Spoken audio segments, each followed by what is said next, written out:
Hello, what's up, guys? Today is a new podcast on a difficult topic about planning and arranging long-term care needs and all those challenges around that for all of us that are reaching 50 and up. We start thinking about these things a lot differently than when we're 20. And I'd like to welcome you to our new podcast channel. If you are new here, please like, share, and subscribe to our new show. My name is Tina Olexa. I am a best-selling author, a financial expert, and an app developer of Your Backup Plan.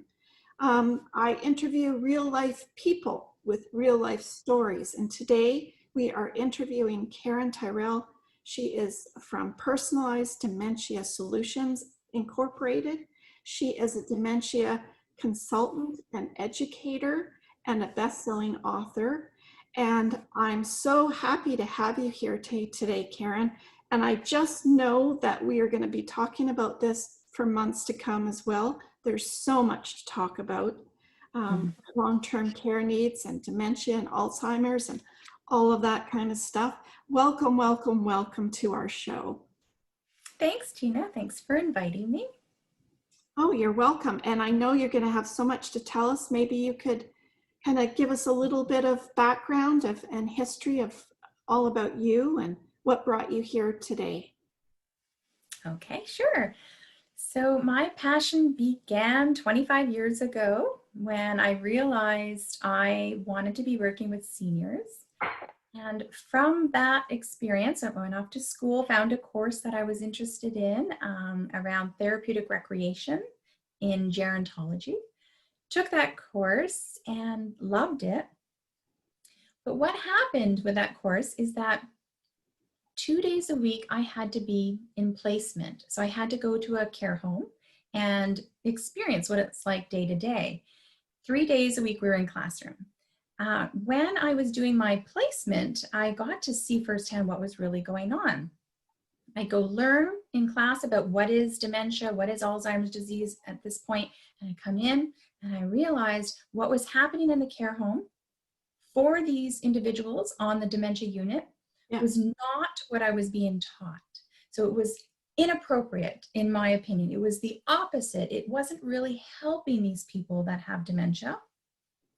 It was causing them more anxiety by the approaches of the staff, and the environment that they were put in was just a long corridor and two double door exit with windows on it into a main lobby area for that care home.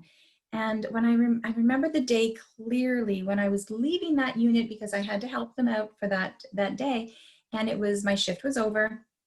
I was saying bye to all the ladies that were surrounding me at that main entrance, and they were asking me where I was going. I said, I have to go home now. They wanted me to go with them. They said, take us with you. Like, don't leave us here. And I'm like, oh, but I can't. I have to go. And I felt really terrible. So I'm slowly closing the door behind me saying bye. And then all of a sudden I feel like the door handle's shaking and they're banging because it locked automatically when I left. And they're banging on the window and they can see me. Oh, dear. And that was not how it was supposed to have been set up on that unit. And I've since heard that things have changed there. But it was heartbreaking to see them feel as though they were trapped animals in this unit. And I got to leave, but they couldn't. And I thought, this is wrong. And so I felt something inside me just go, this is not right. And somebody needs to do something about this. And I just felt like, that's it. That's what I needed to do. And I've been on a path ever since. Everything in my life has led to wanting to somehow make a positive impact for these people with dementia, because it's not their fault that they've developed dementia. And it's unfortunate to see how they're being treated. And I think they're human beings that need to be treated in an appropriate way for their special circumstance. And then on the journey, I ended up working in long-term care for many years between Ontario and BC, as well. Saw the challenges the families were going through because of all of this, because it was like a journey that they've been on. And so I became more interested in also wanting to help the families. So both the individual and the families. And when I ended up moving to BC, I left a position as an executive director for the Alzheimer's Society in my community of Brockville, Ontario, and came to BC, and really was hoping that BC would be a little bit more advanced than Ontario, because I saw their gaps. I saw some challenges. Like, there's some good things going on, but there were some gaps. Unfortunately, BC had a lot of its own gaps, a lot of its own challenges. So I just decided to start my own company.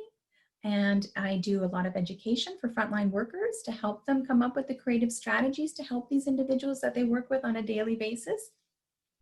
As well, I help the families. I either do group support for families or one-on-one support to get them through, help them to cope, help them to see the situation in a different light, and give them some unique strategies to get through. So there's a lot what I'm doing now, and I do have to say, when I saw your app, your backup plan, I felt as though families who are definitely in the earlier stages, helping somebody who's starting to have memory problems, who's starting to make mistakes in their day-to-day lives, could definitely use this.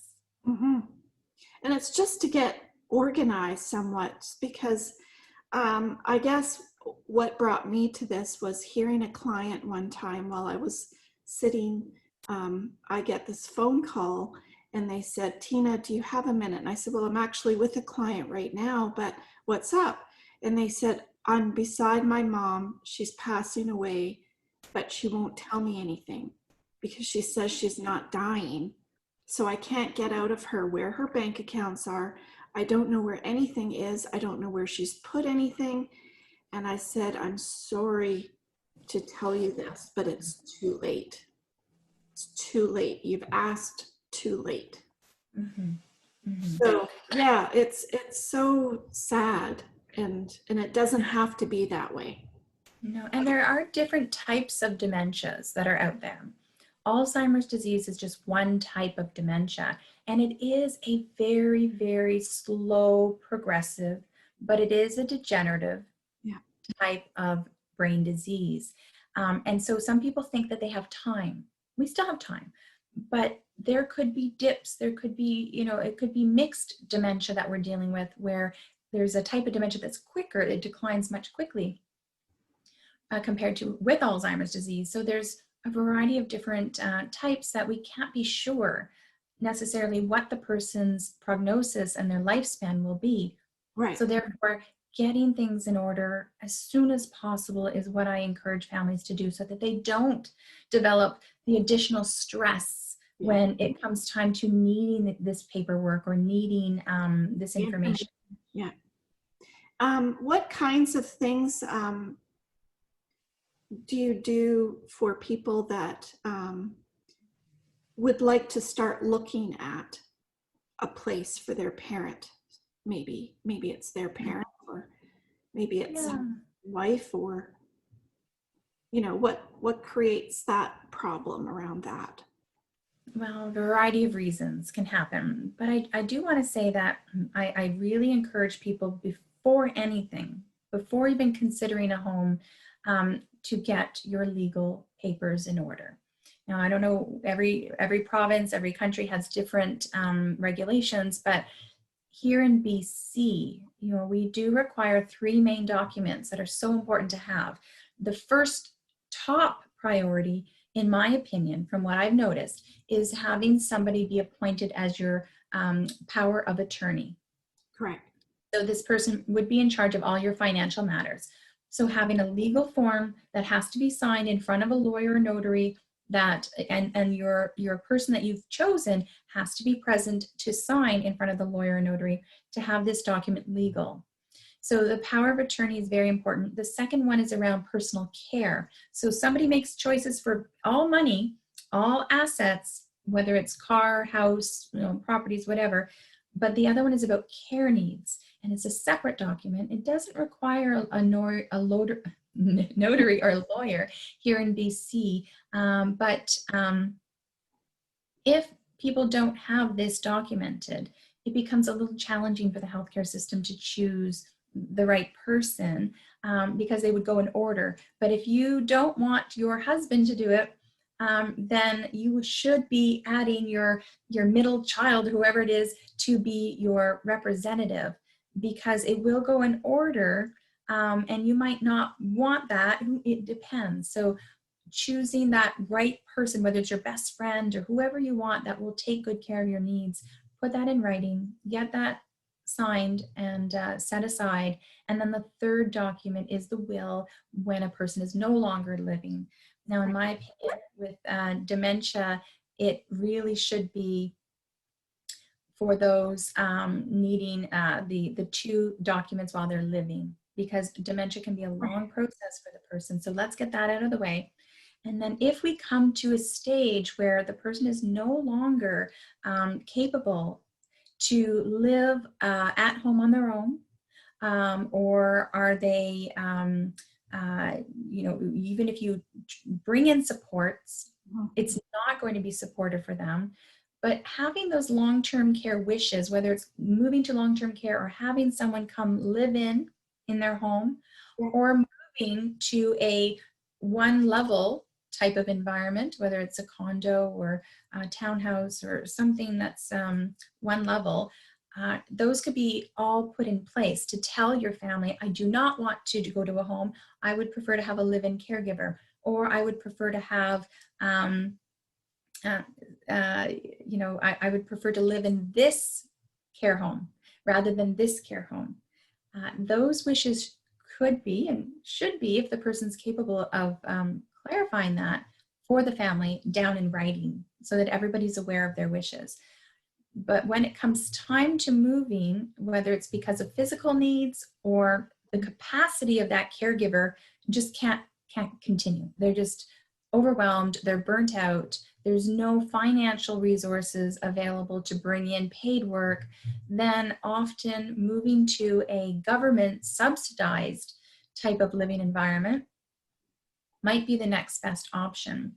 And a few years ago, people didn't even have a choice of where they were going. It was the first available bedroom that was available, or the bed that was available for that individual. But now in BC anyways, other provinces might have something different, where people have a choice. They have 3 choices of the homes that they would like to see that are part of the government subsidized homes. So planning ahead could be choosing those 3 homes that you would like and letting your family know which homes you don't like. But if the person can't communicate anymore with the family, then it becomes the responsibility of the person who is deemed their representative for healthcare. So that person has to make all the choices. Yeah. In order for that person to reduce their stress when the time comes, maybe that person can ask a few questions. Mom, what do you think about this place? What do you think about that place when you drive by? To see what their thoughts are. That's one idea. Or just you and your own, if you're the representative, you and your family members, your siblings, other people that are close to this individual you're caring for, could come up with those 3 together, Right. if they're not capable of working with you on those decisions.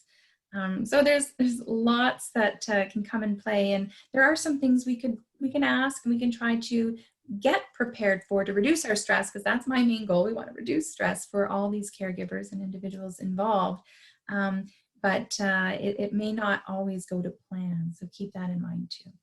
Absolutely, because I just wanted to talk about in British Columbia, that could be different in provinces as well as in Europe and United States and Australia. But for our listeners out there, you should really do your research and really look at what is government-owned facilities and what is paid private facilities, and what your capability is, as well as I've always talked to my clients as well, as maybe the person that you are caregiving for, they wish to stay at home, or they wish to have a basement suite, or they wish to have a condo, or they wish to maybe stay with their daughter or their son, or but those are all considerations that have to be for both parties, because it's a big responsibility as they get further into issues with their disease. And now, can I just make a comment that for those individuals who say, Mom, Dad, whoever, I promise you I'll never put you in a home. I've heard that. I just want to tell you there's been so many families that are living with such terrible grief and guilt because they couldn't keep that promise. So I just want to let people know that it's ideal not to make that promise, but to make the promise you'll do everything you can to keep them safe and happy. Yeah. Because when you say, I'll never put you in a home, the families that are putting out all that they can, their energy, their financial resources to keep their loved one out of a care home, because that was their promise, end up becoming very sick, very emotionally distraught, physically distraught. There can be changes to their body, physical and mental health, because of that caregiving role. And the stats are always showing us for many years that unfortunately there's a high percentage of caregivers who pass away first because it's such a huge load, and nobody can do this job alone. Yeah. It needs to be a team effort. So just to remind people, please don't make that promise, because you may be one of those people who have come to me with such despair that they can't continue. And it's expected. It's just not possible for one person. So, well, that's right. And at first you think, oh, my mom wants, I can put her up in my house. She can go outside. It's all the things that she wants. But she's okay right now, but she doesn't, but you don't realize how it changes. When you get there. And sometimes not quickly. So, yeah, you don't realize, oh, I got myself into this really deep now. And instead of it being, a couple hours a day where I'm helping out or making meals for them, to all of a sudden it's 24/7. And 24/7 supervision, not just care. The supervision has to go along with it. If the person's still mobile, they may try to leave. They may think they're not home, even though it is their family home that they've had for, many, many years. Lots of challenges can come into play. And interesting, I was speaking with a caregiver last night who has gone through the journey with me. I've seen them to the point where they were stressed out in the community, had to move mom into a care home, how she adapted. And now she is slowly declining with her physical mobility, and now unfortunately needs to be in a wheelchair full time. And somebody asked her on our call last night, on our group call, would you have wanted to know the future? Like, would you have wanted to know all these stages and where you're at now before? And the daughter said, no, I needed to be slowly let through the process. Yeah. Because she goes, if I would have known, I would never, she said, have imagined my mother being in the state she is, where she can't communicate. She doesn't know who I am. She can't feed herself. She needs support in lots of things. She goes, I would not have wanted to know that. So it's really sad. People don't want to see that vision, but keep in mind, it is usually a progressive type of journey. And to get the help you need on every stage of that journey, physical help to care for that person, as well as the emotional help for you to go through all these emotions. So let's quickly talk about Karen, because this brings us right into the issues around what the changes could be. And those changes for someone with dementia could be,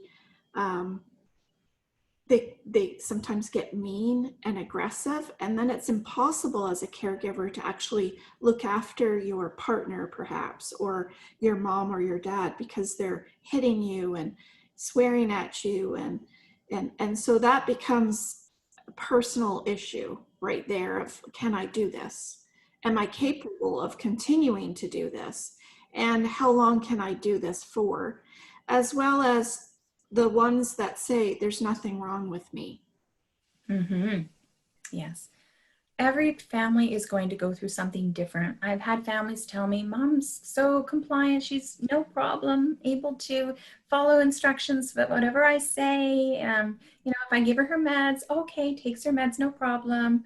I've had families who say, oh my goodness, you can't tell my mom to take her pills. I know when to take my pills. I'm smart enough, even though mom is forgetting her pills. She's mixing them up. She's not taking them appropriately. And daughter notices and is just trying to help mom. But unfortunately, we do have families who are dealing with somebody who's affected by what's known as anosognosia. And anosognosia is basically saying that the person has no awareness of their illness.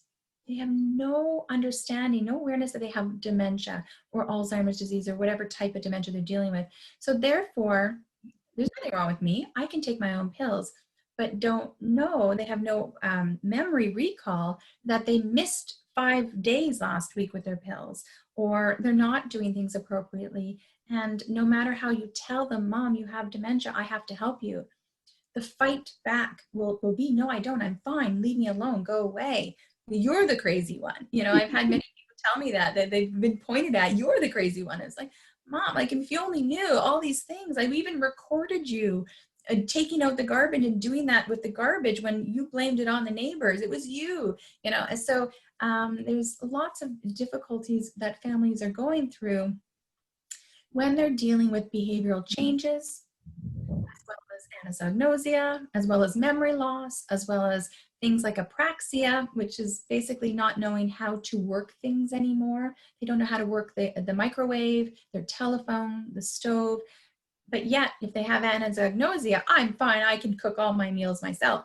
But they don't know how. They're having troubles with that. And so teaching families the correct way to kind of move in, what to say, how to say it, those are some techniques that are so vital for families to learn. Yeah. They're caring for somebody that has these changes in their behaviors and changes in their ways.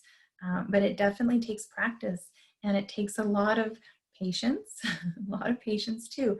But knowing those techniques, knowing those strategies will make a difference for people in the long run. Well, I think it takes a lot of patience, but a lot of love.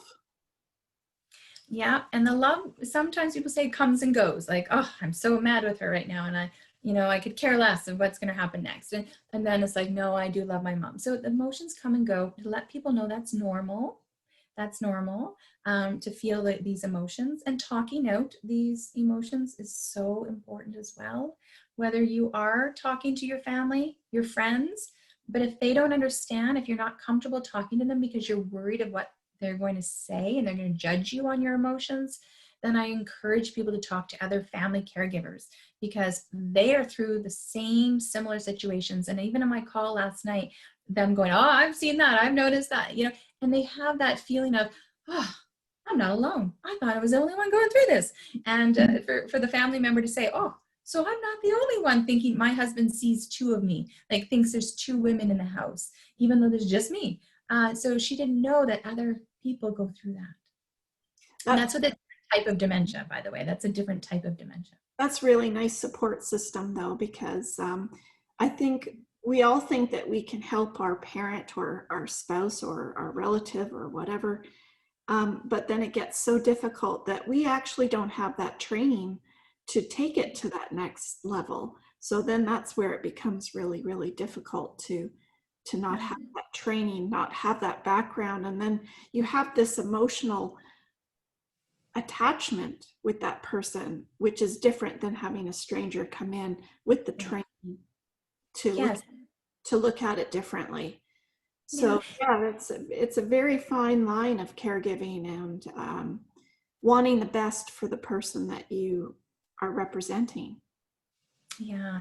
It's interesting because I was talking to somebody this morning who has been working with seniors in dementia, floors and wards and that sort of thing for many years, but her grandpa has dementia, and for her to experience what it was like for him not to know who she was recently broke her heart. And she's worked in it, but when it comes to family, it's a very different situation.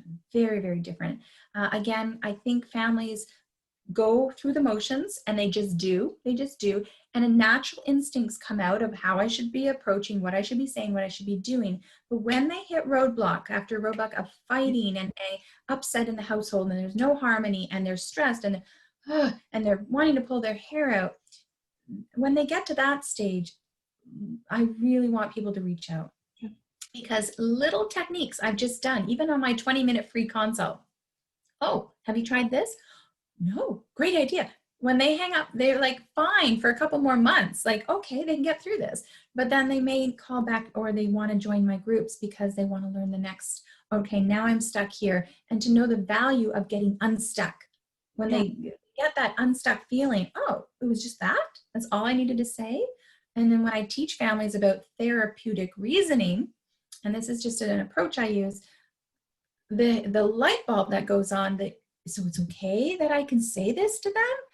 Yeah, it's okay.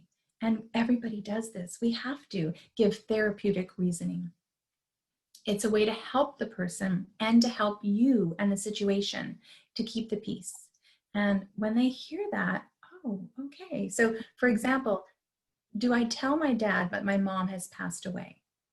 Because he's not understanding, he's asking for her. We told him already that she's passed. He had tears, he was sad. But 3 or 4 months later, so where's mom? I haven't seen her in a while. What do we say? So getting those ideas of what we can say to help, and whether it's telling him the reality or using therapeutic reasoning, such as, well, Dad, where do you think mom might be on a day like today on Sundays? Oh, she's probably shopping with Aunt Betty. Oh, she's maybe shopping with Aunt Betty then. I'm sure she'll contact us when she's ready, or when she comes home. Or something like that is a way that, oh, Dad'll be calm. Because if he hears she's dead, what? No one told me. When did she die? What, do we have a funeral? Like, then all the anxieties start to come up. If he thinks she's shopping with Aunt Betty, let's let him have that. Yeah. And that She's okay, and we'll see her when she gets here. So it's just helping him to feel at peace. Everything's fine. Therefore, we can now talk about something else. yes. And it's keeping the peace, and it's just teaching families it's okay to do that. It's okay. And families have said to me before, just so you know, they have said, "There's no way I'm going to lie to my mom, Karen. There's no way." And then a few months later, I said, just put it in your back pocket. Just know that you could use that, because she had troubles with her visits when she'd go visit her mom. Where is this? Where's this person? Well, Mom, they passed away. And so when I told her about trying this approach, she came to me, oh my gosh, I should have been using therapeutic reasoning a long time ago. What was I thinking? So it makes me happy to know that I'm helping families to cope through. Well, that's for sure, because I think if it was a child, we would want to tell them the truth. And that's probably what we're all used to, but we don't realize the actual disease doesn't have that conceptual reasoning. So you have to use another angle. And that's just an angle, I guess you could call it. It's not really lying, it's just an angle. A therapeutic reasoning. Anything that's therapeutic is beneficial, and we're reasoning with them in a way that's going to help them to feel at peace. And it doesn't work for everybody, and we don't use it on everybody. We just use it for the people that have difficulties coming to our reality and comprehending and getting that full reasoning of the situation. If they can't, let's help them. Let's don't force them into our reality and cause them more anxieties that are unnecessary. So it's just a gentle way of showing we care. So I think my experience, I don't know about yours, but the first initial issues that I found with clients of looking after their parents, or that they've noticed with their parents, or that you've noticed with your partner or your spouse, is first off the dressing, getting dressed, and the other part is eating. So that they start eating differently, or they start thinking they've already eaten, or they are making the meal and then getting sick because they have it in their fridge for 10 days and they're still eating it. So those are all little signs that you have to start looking out for, because those are, I would think, the initial kind of hints to you as someone looking after your partner or your friend or aunt or parent. Well, everybody is going to be different, and it depends on the type of dementia we're experiencing. Because Alzheimer's disease, we do have evidence of short-term memory problems in the early stages. So they ask a question, oh, 10 minutes later, oh, so are you supposed to go to the doctor's today at 2? Yeah, I told you. Oh, like, so sometimes like families are like, you've already asked me that question. Over and over questioning is common in earlier stages. And then we might start to see problems with understanding instructions. So giving an instruction that has 20 steps attached to it might be too complicated for that person to do. So they might have difficulties with that. Other types of dementia, it might be we're starting to notice communication problems starting to happen. Or we might just, in the case of Lewy body, we might start to see hallucinations going on for this person. Strange hallucinations of, oh, why are these children here? And it's like, what children?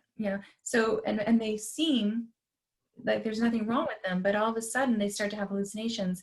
And the Lewy body, they're fine 1 minute, and then maybe a couple hours later they're not, but then they come back into normal for days, and then they have a couple of hours, maybe days of not clearly able to function as they normally can, and that's where hallucinations will happen. They are going to have misinterpretations of things, and just not themselves. And then it bounces. So families dealing with that have a different type of journey, whereas families with Alzheimer's have a different type of journey. And then there's a few other types of dementias that can be pretty tricky.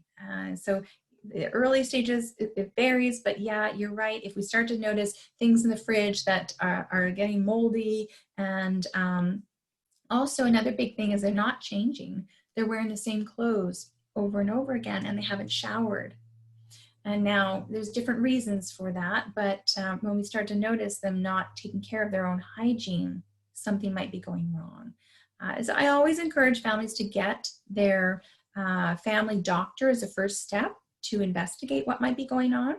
Because what if it's just something to do with low vitamin B12 or a thyroid condition that is bringing on symptoms of dementia, such as poor memory, poor thinking, poor judgment, communication problems, and personality changes.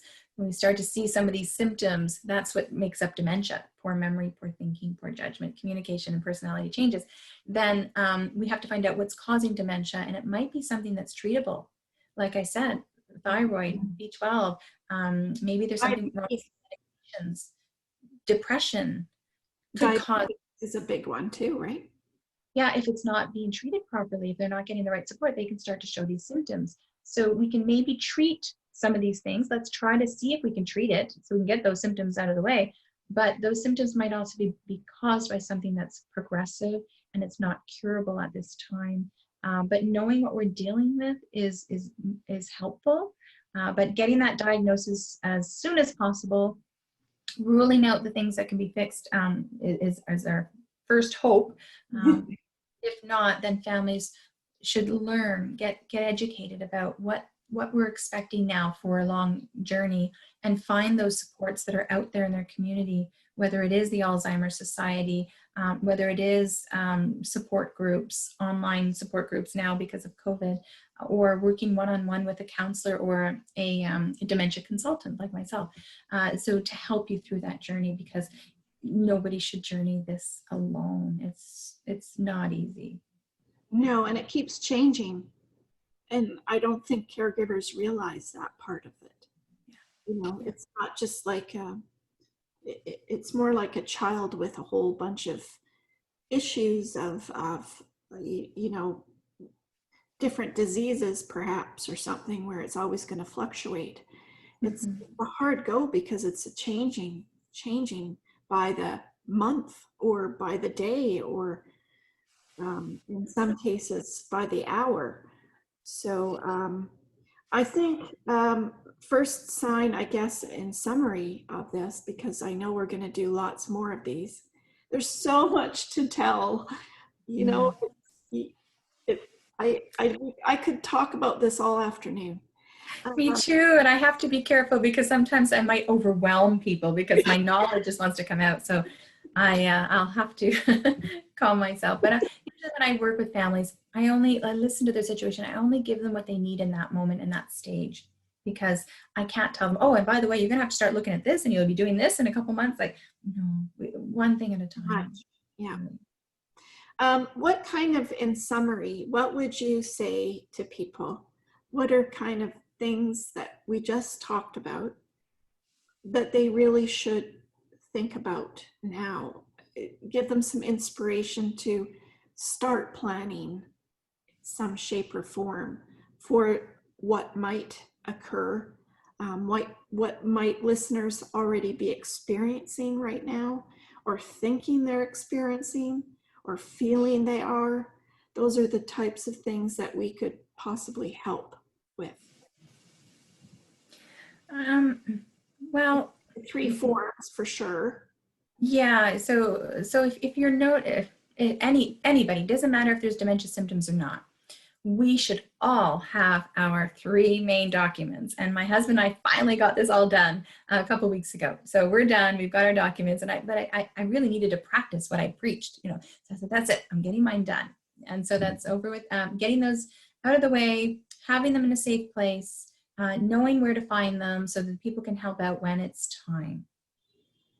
And then, oh, by the way, the power of attorney has that ability for enduring power of attorney, so that if somebody, if I say, oh, please take over my finances, I could appoint someone. But if I have advanced dementia and I no longer am able to, like I've been deemed incapable of making my own decisions, then my power of attorney can come in and just take over, which is great. So having that in place, talk to your lawyer or notary about that type of form to continue on if a person has any sort of a cognitive impairment. So everybody has to have that, but if they're starting to notice changes in a loved one, to find a way to get them to their doctor, to get do some investigating what's going on, do blood work, maybe it's just a urinary tract infection that needs antibiotics and everything, they go back to normal. Because there's a lot of people that develop that as a senior, and a urinary tract infection affects a senior, like somebody over the age of 65, very differently compared to somebody who has a urinary tract infection at the age of 30 or younger. So keep that in mind, that it might not be because I've seen that too before. It's called, the correct term is delirium. So a person has a sudden change in their, their memory, their thinking, their, reasoning skills, and daily activities. Personalities just change. Well, consider if it's sudden change, that it might be delirium, and delirium is treatable. And it could be because of infection, dehydration, maybe constipation, bowel blockage, pain somewhere in their body, medication errors, excessive drinking plus medication together. So finding out if it's something treatable immediately and it needs help right away. If you see sudden changes, get that sorted out ASAP. And then the person go back to their normal baseline. But there's been families who think, oh, grandma's getting old, she's forgetting a lot, she must be getting old-timers disease, she's not herself today. But Alzheimer's disease is so slow. So if we all of a sudden see a sudden drop, please consider delirium, and don't say, oh, it must be Alzheimer's, she's getting old. So getting a diagnosis right away, whether it is delirium that can be sorted out quickly, fixed because it's physically related, or to find out, like, get a little history on that person, what's been going on, what are the changes in the last few months, and maybe be referred to a geriatric specialist. But get all your information so that you can start to plan, to know, okay, this is a type of dementia that's quick, so let's get the help right away. Or this is a slow progressive type of dementia. We have some time to ask mom or dad or grandma, grandpa, whatever, where they want to live, what they want to do, and get it in writing. Even just the advanced care planning, just the notes of, please, I don't want, the forms of CPR. Do you resuscitate? Do you not? Do you send to hospital for heroic measures or not? Those types of questions should also be asked, so you can learn that of the person you're supporting. And then find out, do you want to live here forever? Do you want to live there? Because if you want to live here forever, then we might have to go to a financial planner to start setting things in motion of how we're going to afford this. Right. What we do with your RIFs, and what we're going to do with your investments and whatnot. So lots of planning can take place once you figure out what you're dealing with, but then get help, get support from professionals. Don't do this alone. please, I want to make everybody aware of that, because I've seen the devastation when people come to me when it's too late. Like they're just beyond, able to cope, and everything's just a mess. And the person eventually ended up with a heart attack. One family that I'm thinking about, I came in and had a heart attack and he was in the hospital, and then she had to go to a care home because right away, and it was just a mess for the whole family. We don't want that. No, we sure don't want that. We don't want, you hate to see people with results that don't need to have those results.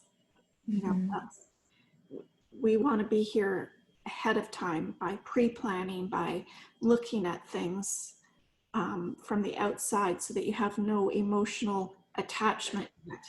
It's so much easier to make decisions when you aren't in the midst of it, right? And then get education. So there's lots of free courses out there. There's lots of online now, and I'm doing one coming up about disability tax credit and dementia and how that could work here in Canada. There's, I give talks on tips that caregivers need to know. There's all kinds, and the Alzheimer's societies of all communities have things going on. Learn, read, ebooks, whatever there is, to put that information in, but at your own pace. Like, don't overwhelm yourself either. But learning as you go is going to help you cope. Because if you don't know anything, you're going by the seat of your pants kind of thing. And now this has showed up and you guess this might be a right approach, but it would have been helpful having somebody go, oh, you know what, maybe try this. Wow, that's not what I was expecting. So as an example, last night in one of our calls, her dad is not able to drive anymore, but the doctor's going to send him for a test. And just to be sure, because he thinks he's fine, he can still drive. And the daughter knows he cannot drive. So what they're deciding, what the daughter said to do, what I told the daughter to maybe perhaps consider is that when the doctor says, whenever the tests are all done and they confirm he cannot drive, instead of her going, see, I told you so, Dad, you can't drive, to do, oh, too bad, Dad. Oh my gosh, you're such a good driver. I'm so sad they took this away from you. To show that she's on his side, because if she shows that she believes the doctors and she's on the doctor's side, then he's going to be more upset with her. And in the home, the harmony, he will always remember how she made him feel because, I was right, you were wrong, Dad. But if she did the opposite, like, oh, Dad, I'm sad, this is awful, you're such a good dad, I'm so sad that they did this to you, then it makes him feel that she's on his side, and there's going to be more harmony in the household.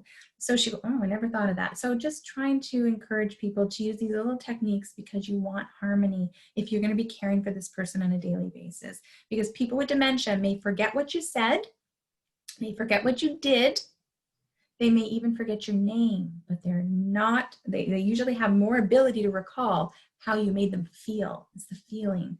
And I'm trying to encourage families to keep that positive feeling as much as possible. I guess it's part of trust. They can trust you. Mm-hmm. And when they lose that trust, it seems like it stays in them, that they remember that part. Yeah, and then there's just so much challenges in the household. And then stress is just going to build, and stress is not good for anyone. No, because then stress actually can cause dementia. So that's another topic. Makes it even more worse. So, okay, so what you're telling people is, or advising people to do, is to get their paperwork in order, to see signs, be aware of those around them and what their kind of possibilities of their changes might be, looking and investigating in your area of what kind of homes that there are, if you're not even aware of that, and maybe visit some or have appointments or check it out, do some investigating. So that takes care of seeing what you're up against, getting the paperwork done, and looking to see where they could live or what they would like to live by themselves or with someone or whatever. So those are probably the big 3 points, I would say. And the fourth one is, of course, your backup plan to get more information about from that person of what their stuff looks like. Where is their bank accounts? Where are their investments? Where are their keys? Where are their, what do they feed their pets? And who is their vet for the pet? And, you know, these might be all things you don't even know about. So, of course, in your backup plan, those are all things that you can start preparing for. So I guess these are all like pre-planning tips for this type of thing. And it's sure scary when it hits the family. It's probably one of the worst diseases. And I think it's one of the worst diseases for those that get it too, because I do feel the people that I've been attached to that have gotten it in certain degrees, and the ones that I've seen, is it hurts so much because you can almost feel like they have some sort of understanding that they're not all there, that, you know, they're starting to slip, but part of them doesn't want to come to terms with that. Yeah. Some people are very aware of what they're going through, and it is sad to hear them talk. You know, yeah, my memory's going, and then sometimes they know that their mom or dad had dementia, and that now it's in their family, and they're very aware, and it is heartbreaking. And there's services for those individuals as well. There's support groups for the people that have dementia that's available, and there's other types of programming where they can get together with individuals that are in the same situation. So getting the help is a big one. Yes. Well, thank you, Karen. We could, like I said, we could talk about this forever. I know we could, because we're both very passionate about it. And I think you become really passionate when you've been with people that have experienced this from the ground up, basically, and, you know, dug in the trenches and really experienced it to no degree, and it really hits your heart. And it'd be nice to make a little bit of a chance for others to be a little bit more prepared and make their life a little bit easier if we can. So thank you, Karen. I will put your link at the bottom of our podcast and our videos for the week that we have Long-Term Care Week. I will put it down in the description below. So if anyone wants to get in touch with you, they can find you easily. Sure. I'd love to have this discussion again and take it from the next step of, after you have that pre-planning done, what's next? Oh yeah, lots to talk about. We didn't get into all the government and privatization and opportunities there, but home support, there's a variety of different options to keep people safe. But thank you for what you're doing and encouraging people to make sure their backup plan is there, so that they're not struggling in the last minute and for that unnecessary additional stress that they don't need. That's absolutely it. So thank you so much for coming out today to our podcast. It was awesome. I hope people can get inspired and motivated by just a little bit of the things that you can, you know, do to pre-plan, and maybe do it over a bit of time, but you'll get there and you'll feel so much better knowing that you have it done. So everybody, if you are just haven't liked, share, and subscribe to our channel, and check out our videos that we go broadcast live every week after our podcast to discuss it in further. So please like, share, and subscribe to our channel, Facebook, Instagram, and YouTube. And I'll see you next week for another session on your backup plan. Thanks, everybody. Thanks, Karen. Thanks. Bye for now.